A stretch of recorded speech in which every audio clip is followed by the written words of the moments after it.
অতিরিক্ত সেক্স কীভাবে শারীরিক এবং মানসিকভাবে প্রভাব তৈরি করে থাকে এবং এই সম্পর্কে কী কী ভুল ধারণা রয়েছে। আজকের ভিডিও শেষে জানবো কিভাবে সমতা বজায় রেখে একটা সুন্দর যৌন জীবনকে উপভোগ করা সম্ভব হয়ে থাকবে। হ্যালো ভিউয়ার্স, আসসালামু আলাইকুম। আমি ডক্টর নুসরাত জাহান দৃষ্টি, কাজ করছি sexual health educator, clinical social worker এবং ক্লিনিক্যাল কাউন্সিলর হিসেবে আমার verified YouTube channel sex edu with doctor দৃষ্টির সাথে। সেক্স খুবই স্বাভাবিক একটি শারীরবৃত্তীয় প্রক্রিয়া, কিন্তু তারপরও অতিরিক্ত সেক্স কখন সমস্যা তৈরি করে থাকে। সেক্স যখন স্বাভাবিকভাবে হয়ে থাকে, পরিমিত পরিমাণে হয়ে থাকে, তখন এটা শারীরিক এবং মানসিক দুই দিক থেকে একটা প্রশান্তি দিয়ে থাকে, শান্তি দিয়ে থাকে। কিন্তু যখন এটা অতিরিক্ত পরিমাণে হয়ে থাকে, তখন এটা শারীরিক এবং মানসিকভাবে অস্বস্তি তৈরি করে থাকে, সেখানে বিশ্রামহীনতা তৈরি হয়ে থাকে। এটার কারণ মূলত কী, বা এর ফলে কী কী সমস্যা তৈরি হচ্ছে, কী কারণে হচ্ছে। দেখা যায় অতিরিক্ত সেক্সের ফলে শারীরিক একটা প্রভাব পড়ছে এবং সেই ক্ষেত্রে ক্লান্তি আসছে এবং অনেক সময় দুর্বলতা কাজ করে থাকে।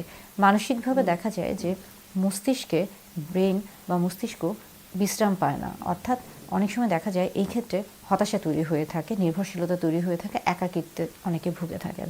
পাশাপাশি দেখা যায় যে হরমোনের তারতম্য হয়ে থাকে, বিশেষ করে ডোপামিন এবং প্রোল্যাক্টিন হরমোনের ভারসাম্যহীনতা এখানে দেখা দিয়ে থাকে। এবং পাশাপাশি দেখা যায় যে সংবেদনশীল যে অঙ্গগুলো রয়েছে সেখানে অস্বস্তি তৈরি হয়ে থাকে এবং অনেক সময় সেখানে সংক্রমণের ঝুঁকিও বৃদ্ধি পায়। অর্থাৎ অতিরিক্ত সেক্সের ফলে সব দিক থেকে বেশ কিছু সমস্যার সম্মুখীন হতে হয়। এই সম্পর্কে কী ভুল ধারণা রয়েছে? অনেকে মনে করে থাকেন অতিরিক্ত সেক্স মানেই তার শক্তিশালী বা তিনি শক্তিশালী, তার মধ্যে পুরুষত্ব বেশি। অনেকে মনে করে থাকেন যদি না করা হয়ে থাকে তাহলে সমস্যা হয়ে থাকবে, অর্থাৎ বিরতি দিলে সমস্যা হতে পারে। আবার অনেকে মনে করে থাকেন যে এর ফলে, অর্থাৎ অনেকে মনে করছেন যে যদি না করা হয়ে থাকে তাহলে শরীর খারাপ হয়ে থাকে বা দুর্বল হয়ে থাকে। এই প্রত্যেকটি ভুল ধারণা।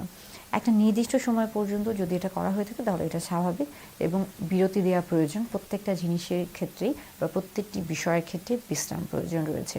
এবং অবশ্যই এই ক্ষেত্রে আমরা বলছি যে জীবনযাত্রার মান উন্নয়নটা খুবই গুরুত্বপূর্ণ একটি বিষয়।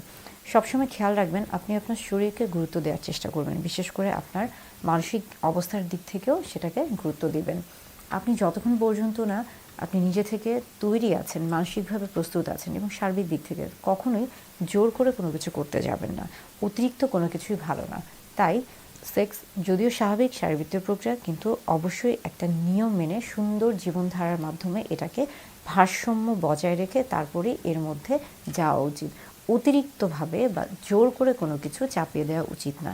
এই বিষয়টি নিজের এবং